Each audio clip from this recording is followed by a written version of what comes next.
masih sangat sedikit memanfaatkan energi surya. Kalau kita lihat data ya dari Kementerian SDM, jumlah kapasitas terpasang pembangkit listrik tenaga surya di Indonesia sampai dengan pertengahan tahun ini itu mungkin kira-kira sekitar 200-an megawatt aja.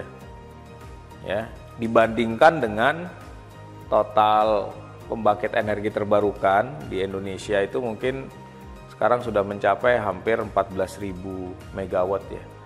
PLTS itu hanya 200-an mega. Kecil sekali dibandingkan dengan seluruh pembangkit energi terbarukan yang sudah beroperasi di Indonesia.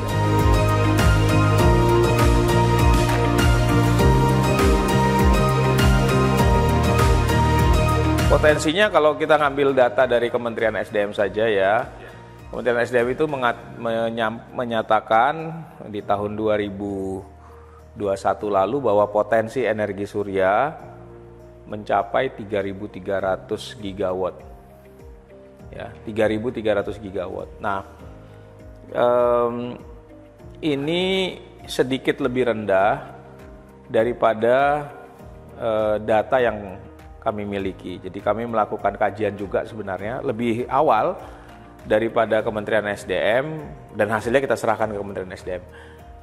Kami menemukan potensi PLTS berdasarkan ketersediaan ruang atau lahan ya yang cocok tanpa harus nebang hutan, tanpa harus gusur-gusur gitu ya.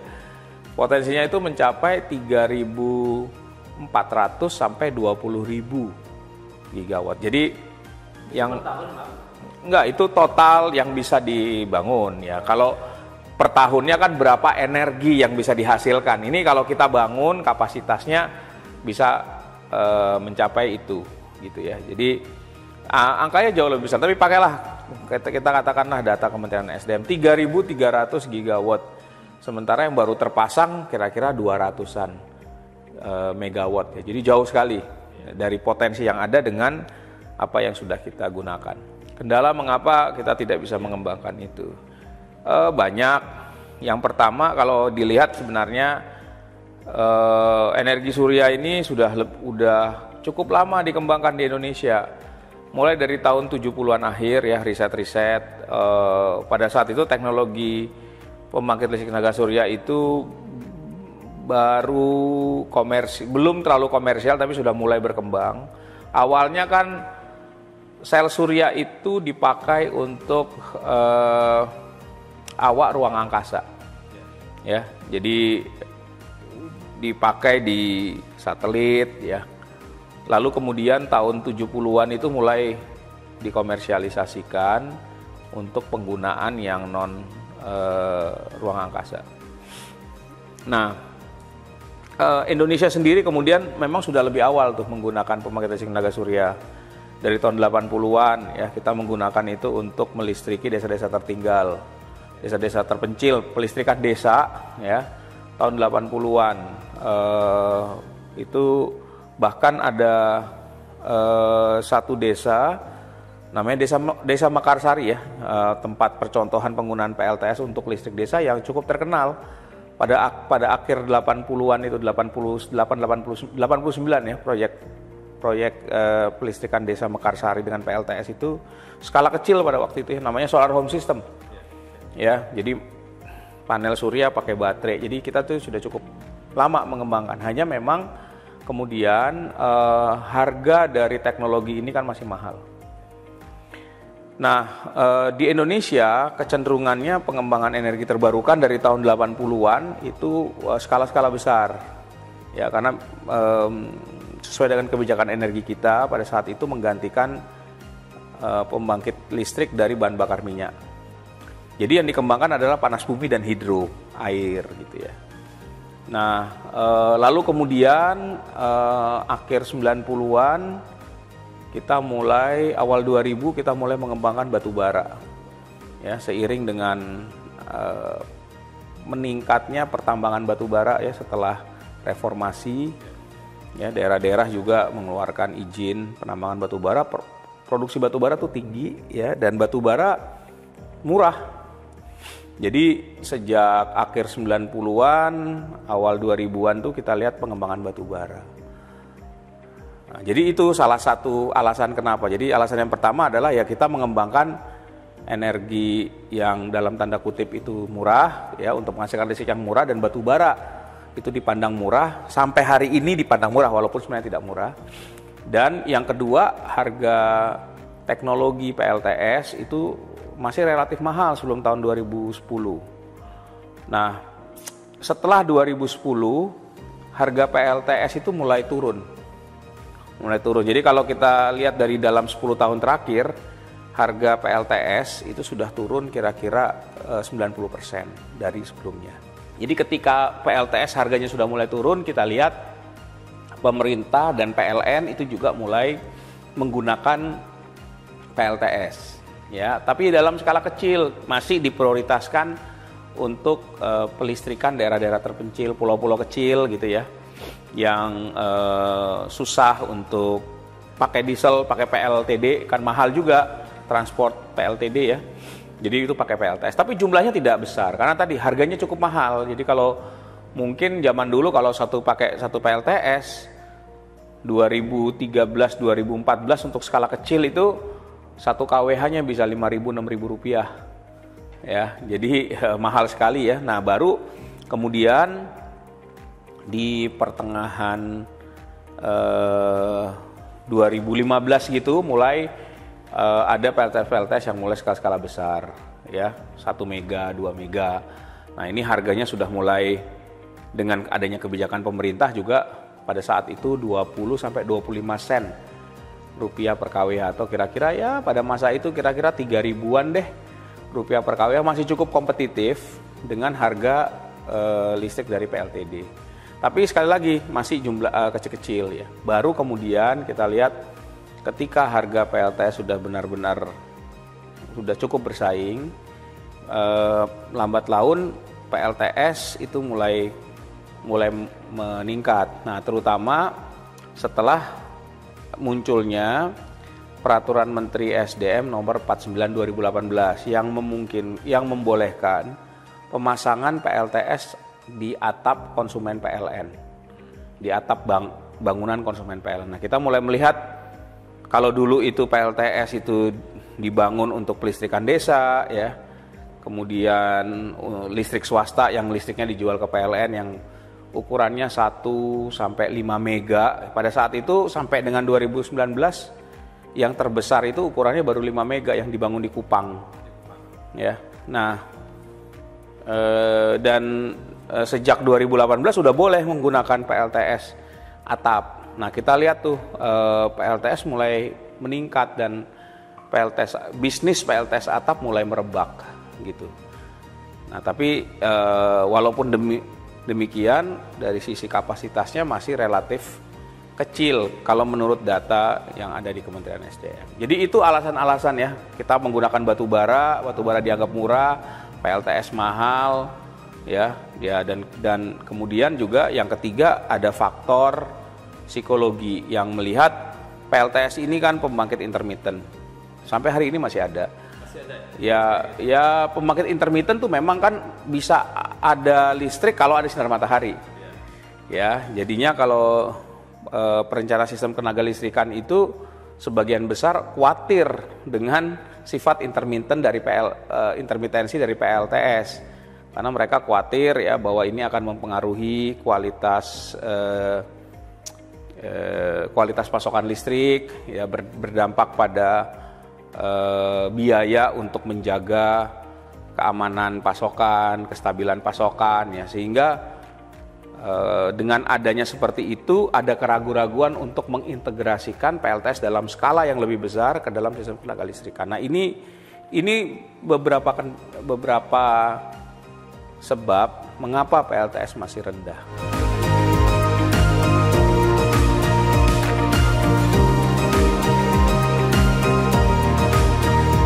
Ya, regulasi kalau untuk energi terbarukan secara umum memang sudah sejak 2013 ya, terutama untuk PLTS itu adanya skema fit-in tarif misalnya ya, 2015, kemudian ada aturan-aturan lain ya. Kemudian untuk PLTS atap, yang saya bicara khusus PLTS atap itu yang menjadi concern kami di Asosiasi Energi Surya Indonesia juga. Itu kan yang tadi saya katakan Permen SDM nomor 49 2018 ya, yang mengizinkan pelanggan PLN memasang PLTS atap dan menerapkan skema net metering. Nah, di mana dengan skema net metering itu pelanggan listrik boleh menitipkan, dalam tanda kutip ya, menitipkan kelebihan pasokan listriknya di siang hari karena misalnya tidak bisa terserap ya, dititipkan ke jaringan PLN dan nanti bisa dipakai lagi di waktu misalnya malam hari ya. Ketika kita menitipkan itu kita mendapatkan gitu ya 65% dari nilai tarif listrik ya. Ketika kita ambil ya kita bayar sesuai dengan tarif listrik. Jadi itu. Lalu kemudian ini direvisi oleh pemerintah dengan Permen SDM nomor 26 2021. Yang tadi kalau tadi 65% itu kemudian diganti menjadi 100%. Nah, tapi ketika peraturan itu diundangkan ya kita tahu sama-sama terjadi Covid. Lalu PLN masih mengalami kondisi over capacity karena masuknya pembangkit-pembangkit listrik proyek 35.000 MW. Jadi permintaan listrik turun tapi pasokannya nambah. Nah, ini yang kemudian membuat implementasi dari Permen SDM 26 2021 itu terkendala. Jadi hampir 2 tahun ya, 2021 itu bulan Agustus dikeluarkan sampai sekarang pelaksanaan Permen itu masih terseok-seok ya. Tapi awal tahun ini pemerintah mencoba merevisi permen itu, jadi pertimbangannya ketimbang nggak jalan ya udahlah direvisi saja.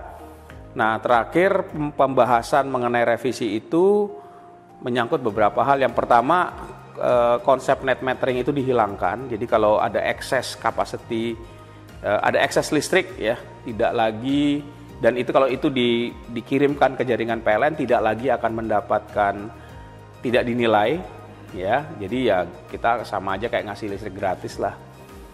Lalu kemudian aturan lain adalah ada kuota ya yang diatur setahun 2 kali.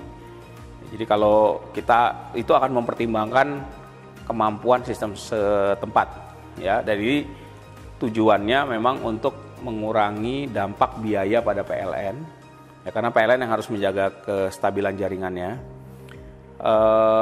Lalu kemudian tidak ada pembatasan kapasitas, tetapi harus memenuhi minimum load dari pelanggan di siang hari. Nah, jadi itu beberapa perubahan yang menurut kami dari Asosiasi Energi Surya sebenarnya tidak terlalu disambut baik ya, karena kebijakan net metering itu bisa membuat PLTS juga PLTS atap ya itu menjadi menarik untuk konsumen rumah tangga atau konsumen kecil, listrik yang kecil ya, rumah tangga, bisnis kecil dan segala macam. Tetapi kami juga melihat bahwa ya mungkin itu diperlukan untuk hari ini ketika PLN masih mengalami over capacity ya, dan diharapkan nanti seiring dengan menurunnya over capacity PLN udah kembali normal, ada revisi terhadap ketentuan itu. Daripada tidak jalan sama sekali, kan lebih baik kita tumbuh walaupun tumbuhnya tidak cepat ketimbang mandek. Nah, ini mandek ini yang dialami selama hampir 1,5 tahun oleh anggota-anggota Asosiasi Energi Surya Indonesia. Bisnisnya mandek lah gitu kira-kira.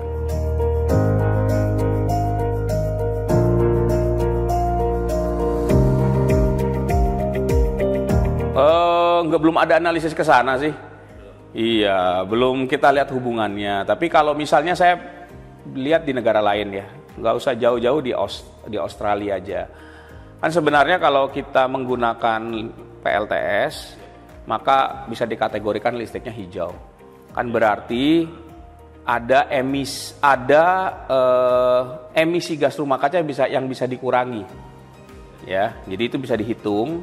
Nah, di negara seperti Australia, penurunan emisi gas rumah kaca dalam jangka waktu tertentu itu dihargai oleh si pemerintahnya Ya, jadi misalnya dihitung, penurunan emisi gas rumah kaca setiap ton CO2 itu dihargai berapa.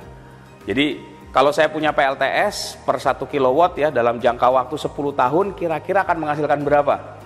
Ya, kan bisa dihitung secara statistik minimumnya berapa. Itu ya kemudian penurunan emisi dalam waktu 10 tahun itulah yang kreditnya, kalau kita bilang karbon kreditnya itu dibayar oleh pemerintah Australia, lalu kemudian biaya yang dibayarkan tadi bisa dipakai untuk membiayai pengadaan PLTS di bangunan ya rumah, ya gedung komersial gitu ya. Jadi konsumen listrik itu penggunaan listrik hijaunya itu dapat kompensasi. Nah, setelah itu ya bisa dipakai untuk menurunkan emisi gas rumah kaca yang ada yang menjadi target pemerintah. Nah, di Indonesia belum seperti itu. Belum sampai ke sana ya. Jadi kalau kita harapkan seiring dengan sudah adanya misalnya bursa karbon sekarang, ke depan pengguna PLTS ini bisa juga karbon kreditnya dibeli oleh pemerintah dalam rangka mencapai target penurunan emisi gas rumah kaca. Dan mungkin ya kalau diagregasi karbon kreditnya itu nanti bisa dijual di bursa karbon ya.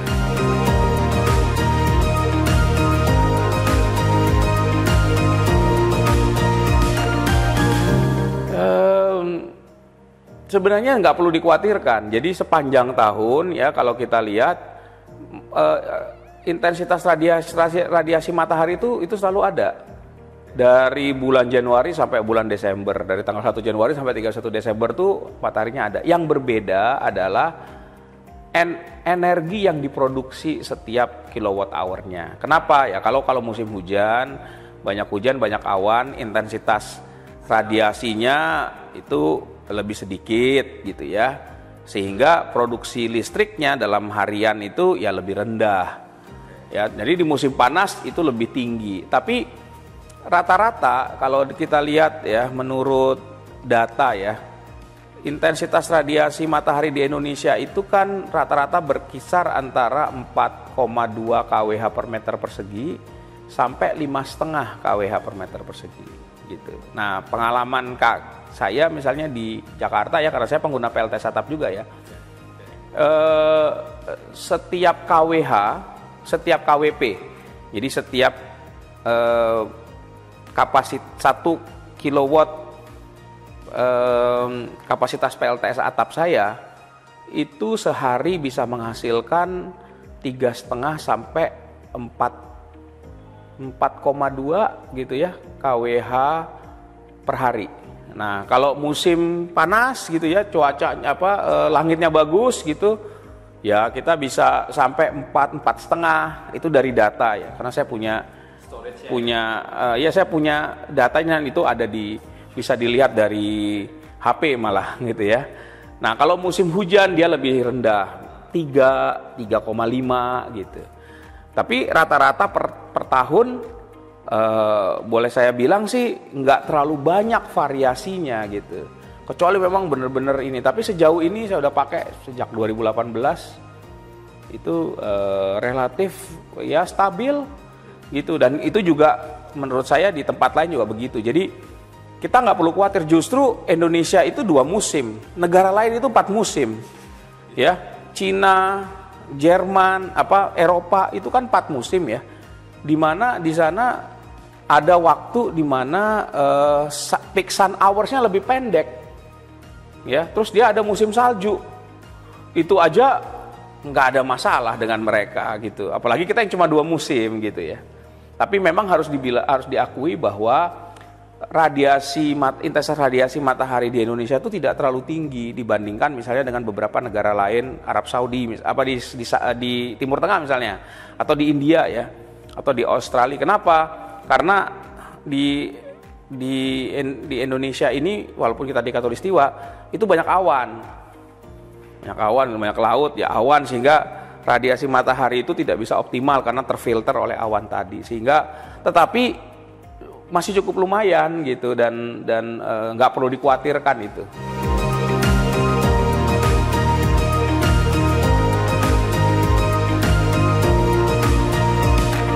Secara umum dukungannya masih minim. Walaupun sudah ada di ISC, kami juga sudah ada beberapa lembaga keuangan atau perbankan yang bergabung dengan anggota ISC. Nah, yang mereka lakukan sekarang itu memberikan pinjaman atau kredit untuk instalasi PLTS atap, ya, baik skala kecil maupun skala yang besar gitu. Nah, sudah mulai untuk memberikan kredit, tapi masih terbatas bank-bank yang melakukan itu. Tapi juga yang kita lihat sekarang skema pembiayaannya masih belum sesuai yang dibutuhkan. Jadi sambil contoh begini, beberapa bank itu ngasih pinjaman dengan bunganya tuh masih setara dengan bunga kartu kredit misalnya, ya. Nah, padahal kita lihat saja ya, misalnya produk kredit kendaraan bermotor, bunganya kan rendah. Nah, tapi kalau PLTS itu sama dengan kartu kredit itu kan tinggi bunganya. Ya, itu jadi itu yang kita lihat ya. Nah, padahal kalau buat mungkin konsumen rumah tangga ya, itu yang mereka butuhkan kredit dengan atau pinjaman dengan suku bunga yang lebih rendah dari kartu kredit. Berapa? Ya, kalau kita bilang setara dengan bunga KUR lah gitu ya, dan tenornya juga agak panjang gitu. Karena pengembalian kalau dengan harga sekarang dan dengan tarif listrik yang sekarang berlaku, hitungan kami pengembalian investasi itu antara 7 sampai 10 tahun. Ya, jadi kalau tenor pinjaman ya paling enggak 7 tahun lah gitu ya. Jangan cuma 5 tahun, kan bank jarang bisa lebih dari 5 tahun ya. Karena apa? Karena pengembalian pokok maupun bunga pinjaman itu berasal dari nilai pembayaran listrik yang bisa dihemat, yang bisa dikurangi dengan adanya PLTS. Nah, berapa besarnya pengurangan tagihan listriknya? Ya tergantung seberapa besar kapasitas pembangkit PLTS kita dan seberapa besar konsumsi listrik di rumah kita. Nah, dengan tadi yang saya katakan ya, adanya kebijakan net metering itu lumayan gitu. Nah, kalau ketika net meteringnya berubah dari yang P49 itu hanya net meteringnya 65% dari tarif, terus Permen 26 itu 100% dari tarif, itu bisa mempercepat payback period dari yang tadi rata-rata 10 sampai 12 tahun menjadi 7-8 tahun. Jadi lebih cepat, tapi kalau ini dihilangkan ya lebih lama kan pengembalian payback. Walaupun hitungan kami sekarang 8 sampai 10 tahun lah, karena harga PLTS sendiri semakin turun.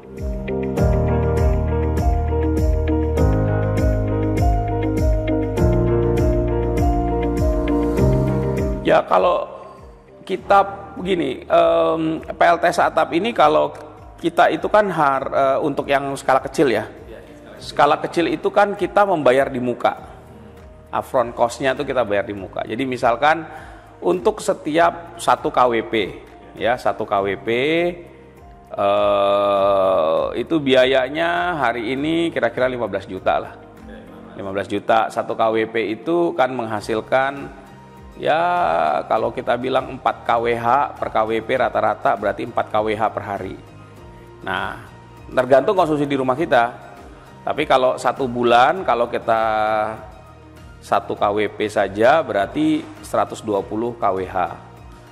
Ya, nah itu. Nah, ini 120 kWh kalau kita pakai listrik, saya ambil ilustrasi ya. Mungkin rata-rata 20 kWh per hari. Ya. Jadi kita pasang 1 KWP rata-rata 20 kWh per hari. Nah, kenapa saya kira 20 hanya hitung 1 KWP karena 20% konsumsi listrik kita itu biasanya di siang hari, 80%-nya di malam hari. Kalau untuk rumah tangga ya. Nah, malam hari kan kita pakai lampu, kalau siang itu kan nggak banyak. Mungkin hanya 15%, 10 sampai 15% malah. Jadi kalau kita pakai 20 kWh per hari, kira-kira kan 10%, ya 10%-nya kira-kira 2 kWh, ya kalau 20%-nya 4 kWh. Jadi kalau 1 kWp itu bisalah menu sehari ya. Itu kira-kira tanpa harus pasang baterai nih menurut saya ya. Habislah dikonsumsi 1 hari. Nah, berarti kalau saya pakai 20 kWh per hari, 1 bulannya kan saya 600 kWh. Kita hitung rata-rata. Nah, ini menghasilkan 4 ya, atau 4 dikalikan dengan 30, 120. Berarti yang bisa kita kurangi adalah 20% dari konsumsi listrik kita. Ya, nah 20% itu, nah sekarang kita pelanggan listrik golongan berapa? Kalau yang sampai dengan 3.300 kan tarif listriknya kan kira-kira 1.452 rupiah. Nah kita tinggal kalikan aja tuh 1.400 dikalikan dengan 120 kWh. Nah itu nilainya, nilai dari penghematan tadi. Nah tinggal kita lihat aja. Nah, kalau kita beli dengan harga 15 juta ya berarti itu tadi yang bisa nilai penghematan tiap bulan itulah yang dipakai untuk mengembalikan investasi tadi. Kalau misal kita keluar dengan kita bayar tanpa pinjaman bank. Nah kalau pinjaman bank harus dihitung bunganya berapa, gitu kira-kira. Kalau untuk modul surya itu sampai hari ini rata-rata lifetime-nya yang digaransi ya oleh pabrikan itu sampai dengan 15-20 tahun. Itu tidak rusak. Ya, jadi panel surya itu punya yang namanya degradation rate. Jadi kemampuan dia untuk menghasilkan listrik itu berkurang dari tahun ke tahun. Ya samalah kayak orang usia tua, muda tua itu ya. Dari sambat tua dia efisiensinya menurun sehingga listrik yang dihasilkan itu berkurang. Tapi digaransi sampai paling tidak sampai 20 tahun. Tapi usia panel suryanya sendiri sepanjang tidak rusak ya, tidak leakage ya. Artinya tidak kemasukan udara, tidak korosi, itu bisa terus-menerus gitu. Jadi ya serusaknya bisa lebih dari 20 tahun, 30 tahun gitu ya, tergantung gitu. Nah, jadi kalau ditanya berapa lama ya bisa mungkin 2-3 kali setelah kita pengembalian investasi kita kembali. Ya cuan, ya bukan ini jangka panjang kan, sekali kita taruh terus-menerus aja gitu. Akan menghasilkan listrik, hanya listriknya mungkin setelah 10 tahun berkurang 10% gitu, 10 tahun lagi berkurang. Tapi sepanjang nggak rusak ya tetap menghasilkan. Ya kan dia panel surya itu mengubah sinar matahari menjadi listrik, itu aja.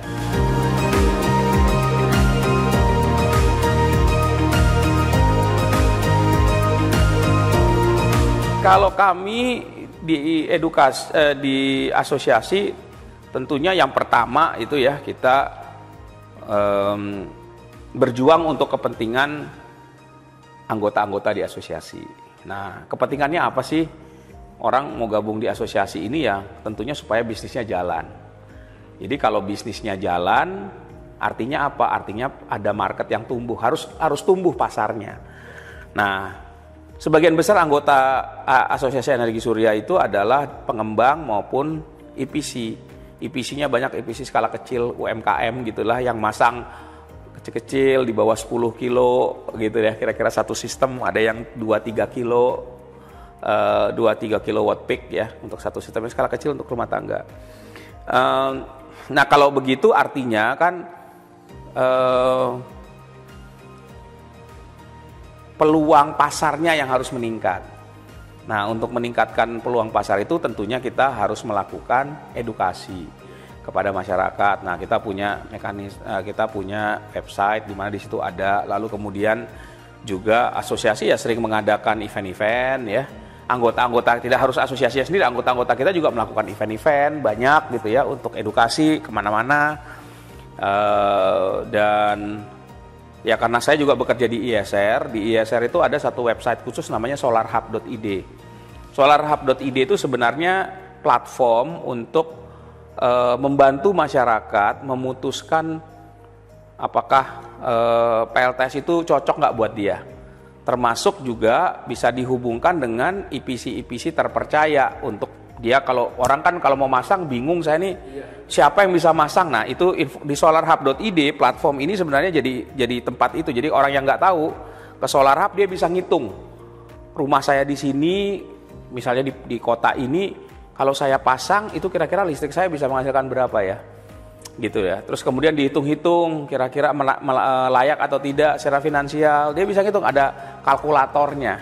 Nah lalu kemudian dia bisa melihat juga siapa nih yang bisa saya hubungi, yang bisa memberikan penawaran. Nah di situ juga ada artikel-artikel tulisan yang mengedukasi konsumen, video-video gitu. Jadi kami di ISR tuh punya portal itu sebenarnya. Nah ini juga yang dipakai oleh anggota-anggota ISC yang lain, gitu kira-kira. Oh ya, kalau itu kan ISC itu ada kontaknya, bisa dihubungi ya gitu ya, via macam-macam gitu, atau yang gampangnya bisa menghubungi ISR. Yang tadi saya katakan solarhub.id itu ada fungsi chat juga, dimana kalau orang mau tahu ya nanya aja ke situ, nanti ada yang jawab gitu loh.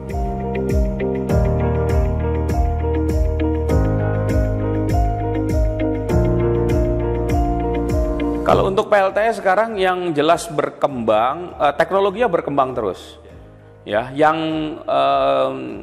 saya kira ini PLTS ini dibandingkan dengan teknologi lain itu yang perkembangannya paling cepat. Terutama yang paling penting itu adalah peningkatan efisiensi. Ya, efisiensi itu artinya berapa banyak sinar matahari yang bisa dikonversi jadi listrik. Sebagai saya ambil contoh ya, kira-kira 10 tahun lalu rata-rata efisiensi modul surya itu mungkin di kisaran 12-15%. Jadi kalau ada 1000 kWh per meter persegi yang sinar matahari yang kemudian kena modul surya, hanya 15% yang bisa dikonversi. Jadi kalau 1000 ya hanya 150 kWh per meter persegi gitu per tahun ya, yang bisa per hari gitu, kalau misalnya dia 1000 gitu, kira-kira begitu. Nah sekarang ini teknologi efisiensi dari modul surya itu sudah meningkat, rata-rata di pasaran itu sudah 20-22. Nah untuk aplikasi yang skala besar, yang bukan untuk skala kecil seperti rumah tangga, teknologinya lebih maju, itu bisa sampai 25% efisiensi. Jadi kita bisa bayangkan kalau dulu 1000 jadi 150, sekarang 1000 bisa jadi 250. Iya, udah semakin meningkat kan. Dengan itu artinya kemudian biaya pembangkitan listriknya itu kan semakin murah, semakin rendah gitu loh. Nah, ini yang sekarang terjadi, biayanya tambah murah, sebenarnya jadi tambah terjangkau. Nah, tapi tadi yang saya katakan lifetime-nya kan panjang. Nah, jadi kalau orang yang kemudian nanti ingin masang ya dia biasanya memakai teknologi yang baru. Ya, sekarang itu kan selain efisiensi tambah tinggi, juga ukuran selnya lebih tipis, dan kemudian beratnya juga mungkin untuk ya satu panel itu menjadi sedikit lebih ringan gitu ya. Jadi itu yang kemudian ya membuat harganya lebih murah. Nah sekarang kalau orang pasang ya tentunya pakai teknologi yang lebih baru ya. Teknologi yang lama seperti apa? Ya tunggu sampai nanti usia hidupnya berakhir 20 tahun lagi. Nah 20 tahun lagi kalau kita mau ganti ya, terus yang lama mau diapain? Hari ini teknologi pengolahan modul surya itu sudah ada dan tersedia. Dan lebih dari 90% ya modul surya itu bisa didaur ulang, ya bahkan bisa dimanfaatkan lagi, gitu loh. Jadi ya hanya memang hari ini kita masih terkendala dengan biaya daur ulangnya lebih mahal dibandingkan kalau kita dumping. Tapi ini kan yang harus diikuti dengan regulasi pemerintah ya, bahwa nggak boleh untuk didumping, harus didaur ulang. Dan dengan kalau ada ketentuan ini, maka kemudian bisa muncul adopsi teknologi daur ulang itu bisa menjadi lebih cepat, kemudian economic of scale, sehingga nanti biaya daur ulangnya lama kelamaan bisa semakin murah dan semakin terjangkau gitu. Jadi emang kita butuh itu. Dan di Indonesia kalau masih kecil memang siapa yang mau investasi di daur ulang? Tapi kalau kayak di Eropa sudah ada peraturannya kan, harus daur ulang. Di India udah ada peraturannya. Nah, mereka pasang juga skala besar. Di Cina udah ada juga peraturannya. Jadi saya kira sih kita nggak perlu khawatir dengan itu, ya. Karena hanya sekarang memang di Indonesia ketentuan untuk daur ulang panel surya secara spesifik itu tidak ada. Yang perlu ada regulasi tambahan. Jadi kalau sekarang kan ya daur ulang dan juga penegakan hukum. Misalnya apa? Contohnya baterai lead acid itu kan memang harus didaur ulang. Tapi prakteknya enggak semuanya baterai aki mobil itu loh ya didaur ulang, karena itu kemudian menyebabkan banyak bencana lingkungan dan sosial. Kita lihat ya di beberapa daerah di Indonesia jadi tempat penimbunan dari aki mobil itu, wah itu mengerikan gitu. Nah ini jangan sampai seperti itu.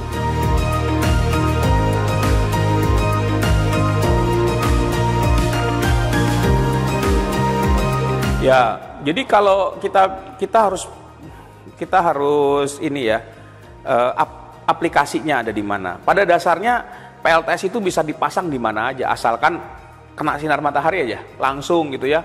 Maksimum dari pagi sampai sore itu bisa dapat maksimum, itu bisa dipasang. Nah, aplikasinya itu PLTS nih teknologinya modular, ya.